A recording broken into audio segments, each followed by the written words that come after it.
este epílogo, recuérdense que es la parte ya concluyente de la carta. La hemos dividido en tres partes. Hoy vamos a estar viendo los versículos 13 al 16. Pero antes, me gustaría que buscaran Malaquías 4:6. Acuérdense que Malaquías es el último libro del Antiguo Testamento. Malaquías 4:6.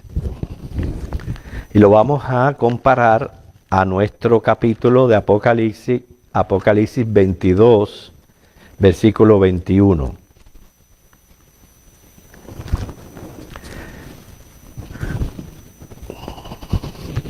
Malaquías 4:6. Son los dos últimos versículos, uno del Antiguo y otro del Nuevo Testamento.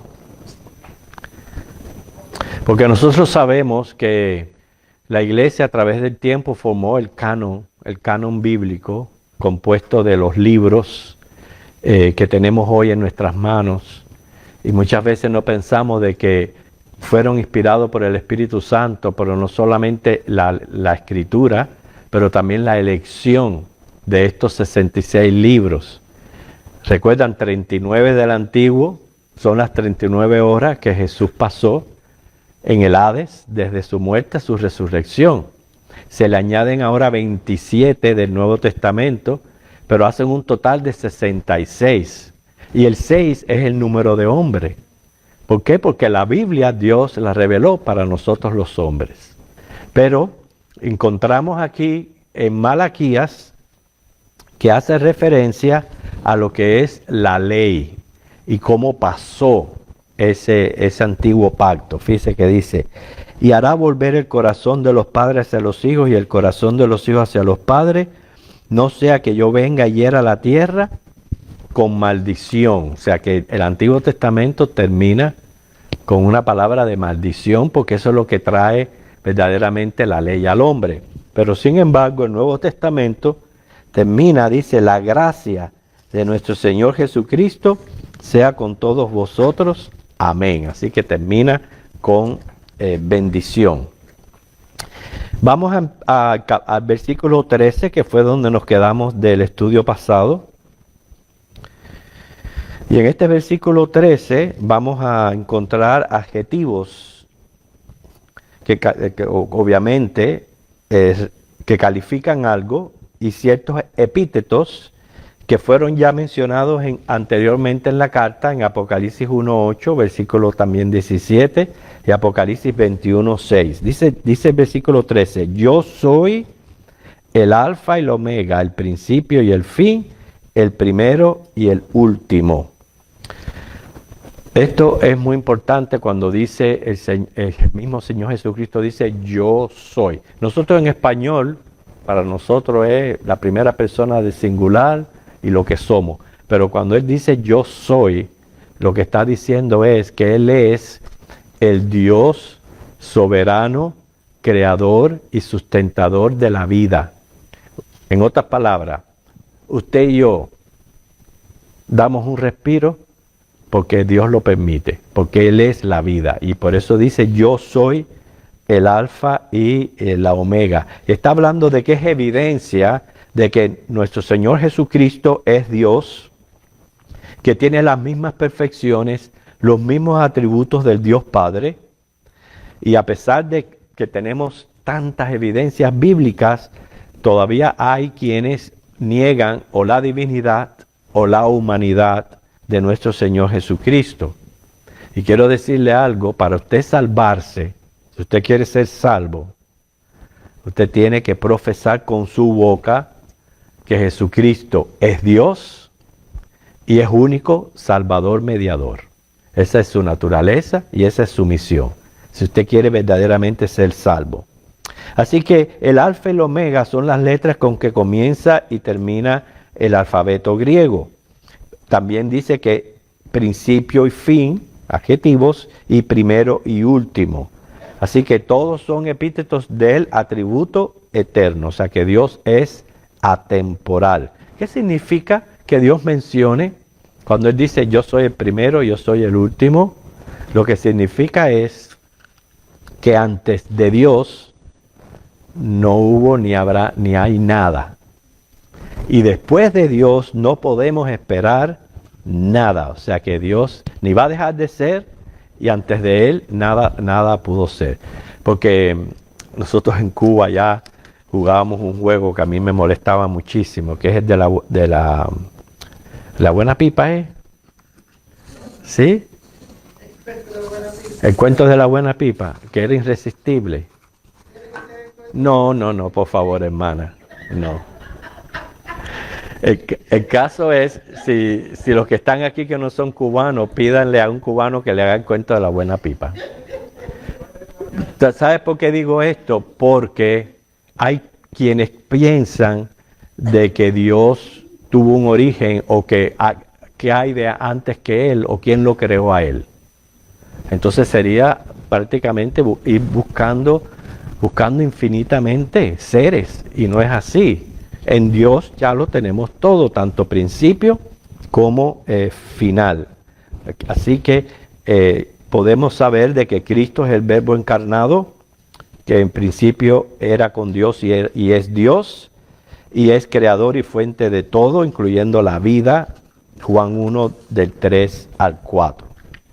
Bien, tenemos entonces en el versículo 14 la séptima y última bienaventuranza, muy interesante, que dice: bienaventurados los que lavan sus ropas para tener derecho al árbol de la vida y para entrar por las puertas de la ciudad. Sabemos bien lo que es un bienaventurado. Un bienaventurado es una persona completamente feliz, totalmente satisfecha. No necesita absolutamente nada para ser feliz. Y sin embargo dice aquí, bienaventurados los que lavan su ropa. ¿Usted cree que se esté refiriendo a una tintorería? No, claro que no. Aquí ropa se está refiriendo a ese cuerpo glorificado que vamos a recibir cuando el Señor nos lleve en el rapto. ¿Por qué? Porque prácticamente el cuerpo es el vestido del alma. Inclusive Isaías 61, versículo 10 lo afirma, que aquí por ropa se está refiriendo a ese nuevo cuerpo que Dios nos va a dar para que abrigue o habite nuestra alma. Sabemos que se lava solo con la sangre de Cristo que nos santifica. Es la única que nos lava de los pecados. Es muy triste que le costó a Jesús morir en una cruz y derramar toda su sangre para lavarnos de nuestros pecados. Y que hoy día estén usando métodos para uno recibir perdón de pecados completamente que no tiene nada que ver con la sangre, como por ejemplo levantando fogatas y quemando papelitos con los pecados y cosas así, que estaba hablando de iglesias cristianas, cuando no nos estamos dando cuenta que todo eso es contrario a lo que Dios ha establecido, porque Él dice que no hay remisión de pecados sin derramamiento de sangre. Es la sangre de Cristo la única que nos limpia de pecado, nos salva del infierno y nos ayuda diariamente a mantener una relación de comunión santa con nuestro Dios. Porque cada vez que pecamos, nuestras conciencias se cargan. Y como único aliviamos nuestras conciencias es cayendo de rodillas, es pidiendo perdón y que la sangre de Cristo nos limpie de todo pecado. Así que cuando dice también tener derecho al árbol de la vida, cada vez que se usa un árbol se está refiriendo como símbolo de vida misma. Nosotros sabemos que en Cristo ya tenemos vida eterna. Ya se estudió como una de las delicias de la Nueva Jerusalén, y aquí simplemente está prácticamente refiriéndose a ese derecho de ciudadano que tenemos en Cristo Jesús. ¿Okay? Y lo corrobora al decir, para entrar por las puertas de la ciudad. O sea que solamente los ciudadanos del reino de los cielos van a poder entrar a la Nueva Jerusalén.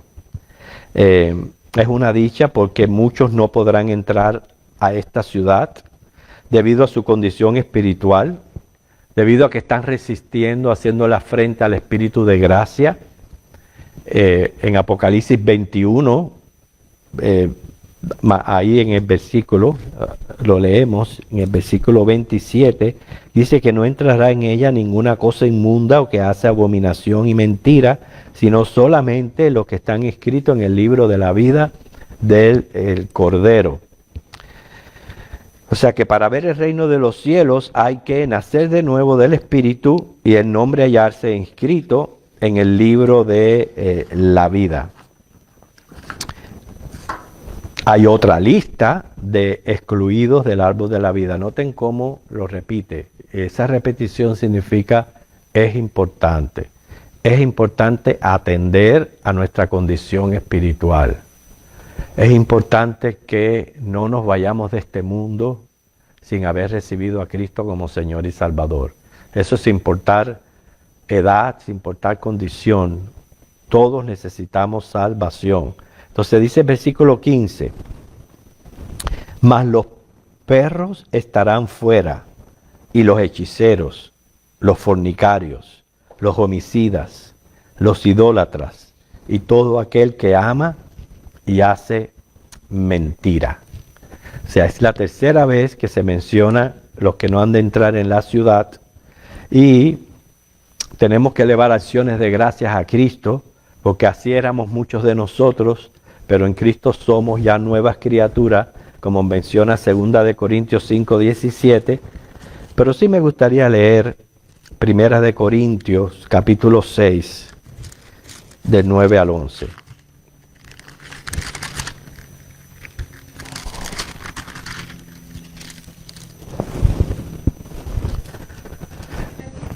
Primera de Corintios 6, del 9 al 11.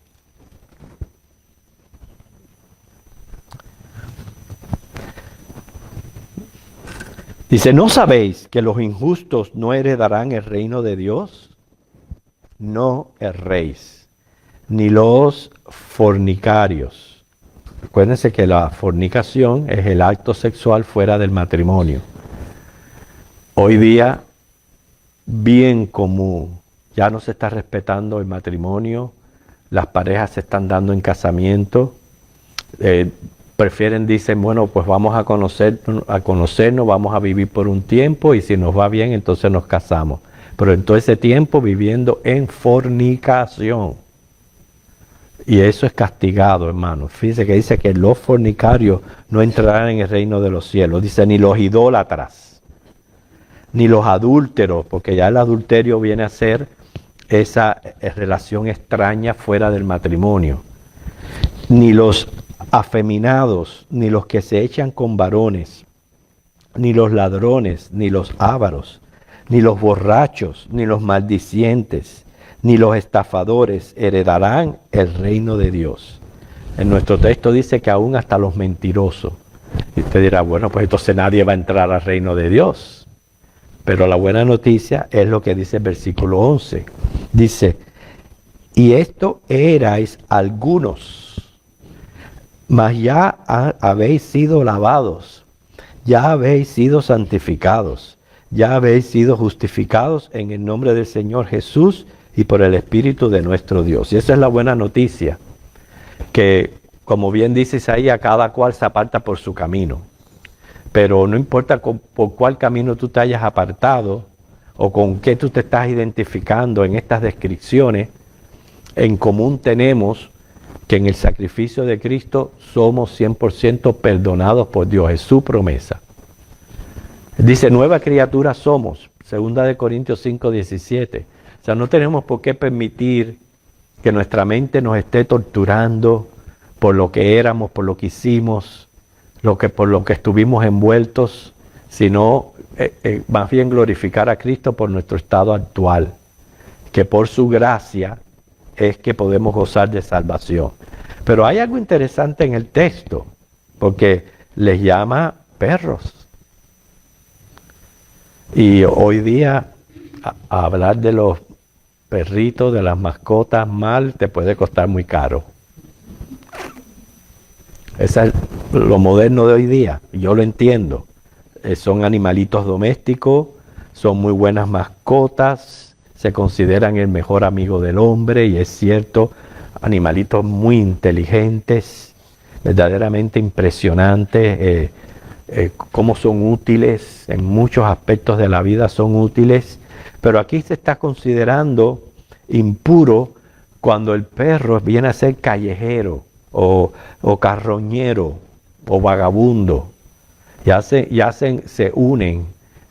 Se ha sabido de casos recientemente a una mujer, un grupo de perros pitbull, la atacaron entre todos.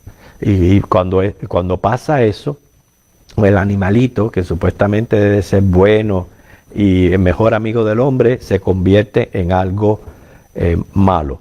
Pero se les dice perro no a los animales aquí, a seres humanos que se comportan de esa manera. O sea que metafóricamente, perro venía a ser en aquel tiempo un término de mucho menosprecio. O sea que es totalmente diferente a lo que se está viviendo hoy día con relación a las mascotas. En aquel tiempo no se trataban de esa manera. Inclusive nosotros usamos el término de la misma manera al referirnos a alguien con menosprecio. Decimos, está hecho un perro. También designa a los malvados, según Isaías 56, del 10 al 11. Y los judíos llamaban perro a los gentiles. Ellos nos consideraban a nosotros perros.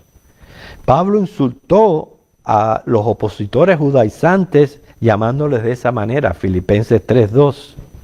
Y según 2 de Pedro 2:22, se refiere a los apóstatas. Recuérdense que el apóstata se difiere del incrédulo. Todo es incredulidad verdadera, porque si usted no está creyendo la verdad en Cristo, usted es un incrédulo.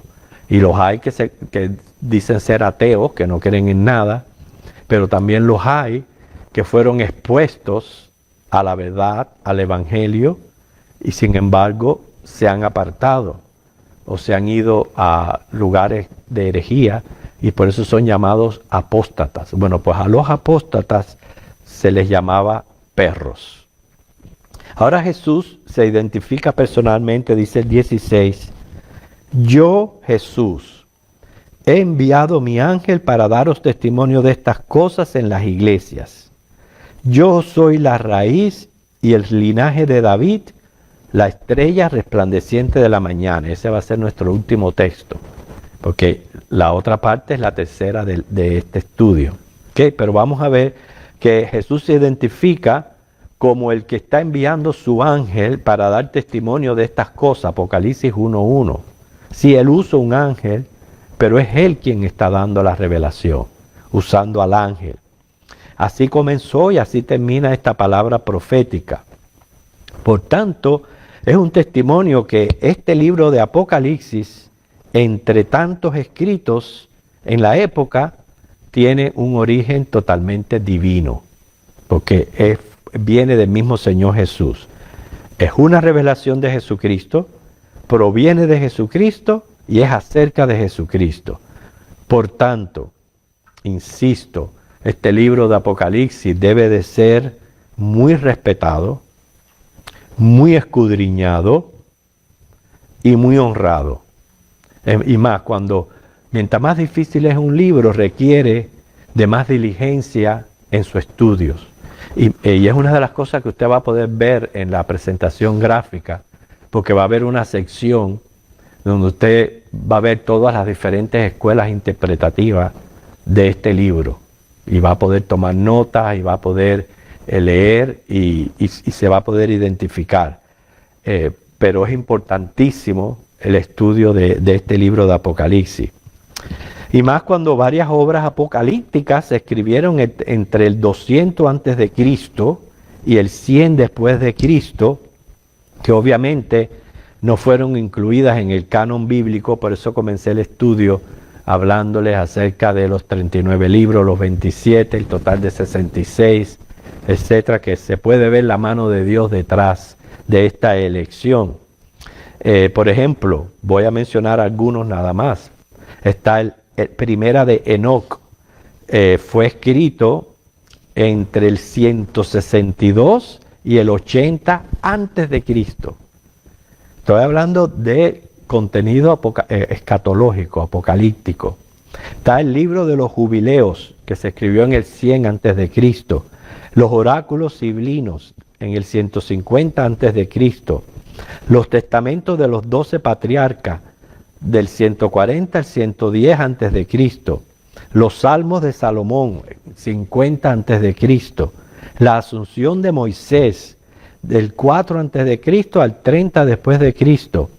El martirio de Isaías, el primero después de Cristo. Esdras, y no estoy hablando del canónico que está en la Biblia, que el canónico se escribió del 456 al 444 antes de Cristo, sino este Esdras surgió del 90 al 100 después de Cristo. Segunda de Baruch, del 50 al 100 después de Cristo. O sea que, noten la cantidad de libros solamente que se mencionan, pero cuántos otros no habrán habido. Los apocalipsis no canónicos aparecieron como imitación de los libros bíblicos. O sea, eran obras seudónimas, escritas con un nombre falso.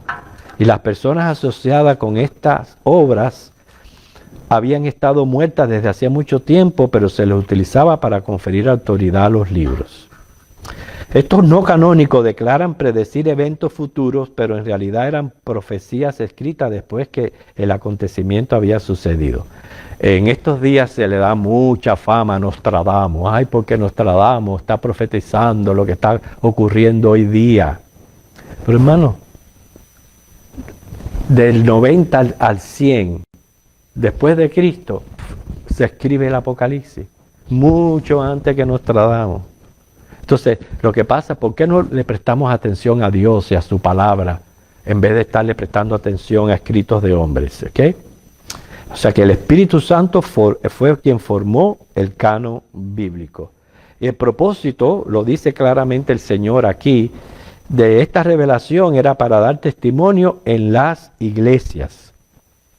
Por eso el libro comienza prácticamente con 7 cartas a las iglesias de Asia Menor, las cuales tenían un triple propósito. Les digo esto porque no eran las únicas iglesias que existían, ni eran las únicas iglesias que tenían problemas. Simplemente se escogen estas 7 iglesias de aquel tiempo, no solo porque Juan las supervisaba, pero también porque Dios estaba teniendo un triple propósito, y uno de esos propósitos es profético, por eso está dentro de un libro profético. O sea, no es que estas 7 cartas están en un libro aparte, están dentro de la profecía, y ahora van a saber por qué. Los 3 propósitos de las cartas, y usted las puede leer, los capítulos 3, 2 y 3 de Apocalipsis, es donde aparecen las 7 cartas.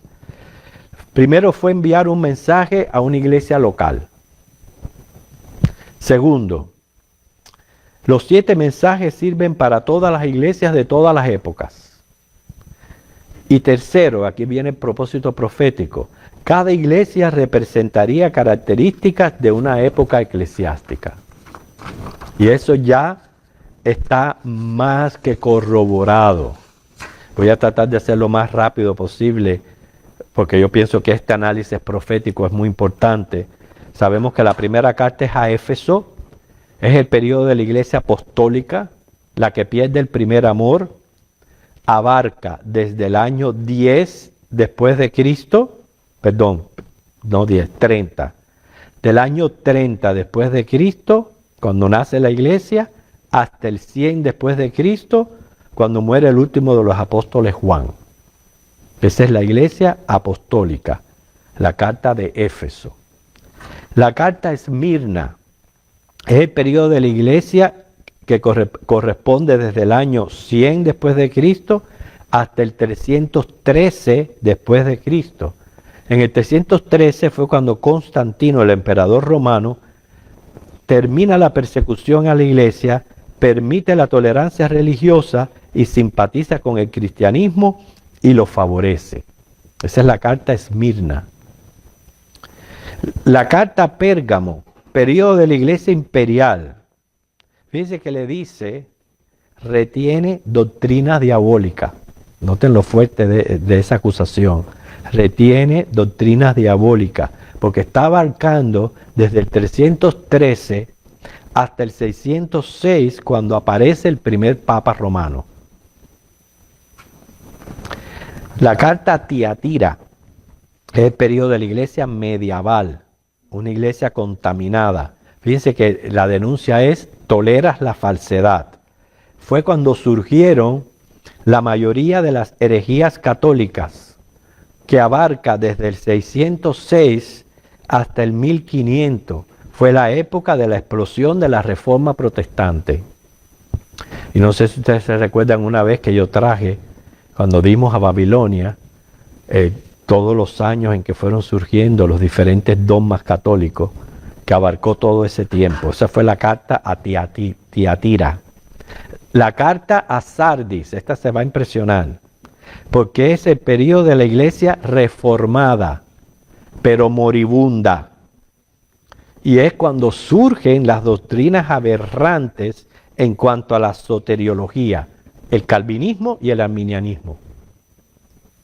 Dentro de la iglesia Sardis, corresponde desde el año 1500 hasta el 1800, cuando es que estalla la obra misionera. La carta a Filadelfia, que es una de las cartas que no recibe reproche del Señor, es el periodo de la iglesia preparada o misionera, la que experimenta un avivamiento que abarca desde el 1800 hasta el rapto. O sea, Filadelfia. Y la última, la Odisea, que es el periodo de la iglesia de estos últimos tiempos, dice la carta tibia y materialista. Y ahora, nosotros estamos viviendo en medio de esa iglesia. Puede corroborar que eso es lo que se está viviendo, una iglesia tibia, una iglesia materialista y además ciega, porque todo eso lo dice la carta. ¿Sabe por qué está ciega? Porque no le hace caso a la sana doctrina, no le importan las doctrinas. Usted va a esas iglesias y lo menos que le hablan es de doctrina bíblica. Es la Odisea. ¿Okay? Y va hasta el rapto. Y es lo que se está viviendo hoy día. Ahora, ¿por qué tanto Filadelfia como la Odisea se extienden hasta el rapto? Que sabemos que es un tiempo indefinido. Y la razón es porque obviamente en toda época Dios se ha mantenido un remanente. Y ese remanente ha mantenido fiel. Quiere decir que hay tanto iglesias falsas como verdaderas. Y yo me he encontrado con personas que profesan ser cristianas y están diciendo que no se congregan porque todas las iglesias son falsas. Así lo están diciendo. Prefieren quedarse en casa, aunque dicen profesar fe, sin tener en cuenta que la Biblia dice no te dejes de congregar como algunos tienen por costumbre. Yo sé que es un fenómeno tremendo la falsedad que hay, pero hermano, busque una iglesia verdadera, una iglesia de sana doctrina. Imagínense cómo seríamos nosotros si profesáramos ser falsos. No, hermanos.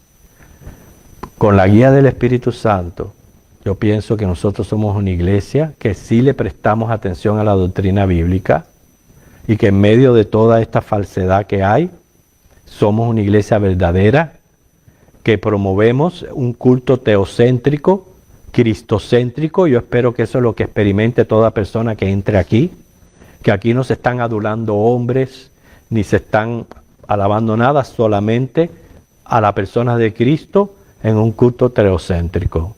Quiere decir que en medio de la falsedad hay iglesias verdaderas. No somos los únicos, pero sí los hay. Y ya para terminar, cuando dice yo soy la raíz y el linaje de David, esto es para referirse a su reino sempiterno. ¿Por qué? Porque Jesús es el rey del linaje o descendiente de David, que se le prometió un reino eternal. Yo lo he dicho anteriormente, hermano, no podemos confundir los reinos. El reino de Cristo se entiende como el reino milenial, pero también el reino celestial. ¿Okay? Ese reino milenial es teocéntrico, porque Cristo lo establece, Él es el que establece la forma de reino. Sin embargo, Él no es el que reina. Él pone un príncipe representante que lleve a cabo ese teocentrismo y prácticamente que lo represente. En otras palabras, Jesucristo viene en su segunda venida, establece el reino milenial, la forma teocrática, pone a ese príncipe y vuelve de nuevo a la Nueva Jerusalén para estar con su pueblo para siempre. Usted puede corroborarlo. ¿Por qué? Porque Jesús dijo en Juan 18:36 que su reino no era de este mundo. No era de este mundo, Él claro lo dijo. Es más, eso es lo que ha confundido a los judíos que no le han recibido como Mesías, porque la idea de reino que tenían los judíos era terrenal. Viene Jesús, no los libera del imperio romano gentil y termina muerto en una cruz. ¿Qué rey victorioso es ese? Por eso es que no lo han recibido todavía. ¿Por qué? Porque no tienen la dimensión de lo que es el reino celestial, que es el que Jesús está formando. Juan 18:36, repito, es cuando dice que sus reinos no eran de este mundo. Ezequiel 44:3 es el que menciona el príncipe que Jesucristo va a poner para representarlo. Sabemos que no es Cristo porque en Ezequiel 45:22 Él ofrece sacrificio por sus pecados. Y también en el capítulo 46, versículo 16, es casado y tiene hijos. Así que todas esas cosas las tenemos que notar. Y además, ya una vez que pasen los 1000 años, se acaban las 7 dispensaciones, solo quedará el reino de los cielos. Por eso que en 1 Corintios 15, 24 al 28, hay como una entrega que hace el Hijo al Padre, como diciendo, ya te entrego el reino. Pero obviamente como Él es Dios, se lo está entregando a sí mismo. Okay. Y lo último que dice, yo soy la estrella resplandeciente de la mañana, es un sentido simbólico. La estrella representa una gran personalidad, un caudillo importante, y Jesucristo se da a conocer con este nombre. Él es el personaje más importante de la historia, el protagonista de las Escrituras, el Rey de Reyes y Señor de Señores, el caudillo libertador, es luz porque resplandece con su verdad, y cuando dice estrella resplandeciente de la mañana, mañana es sinónimo de nuevo comienzo, de frescura, que va a traer su segunda venida. Bueno, entonces la semana que viene terminamos ya los últimos versículos que quedan de este epílogo. Que el Señor les bendiga.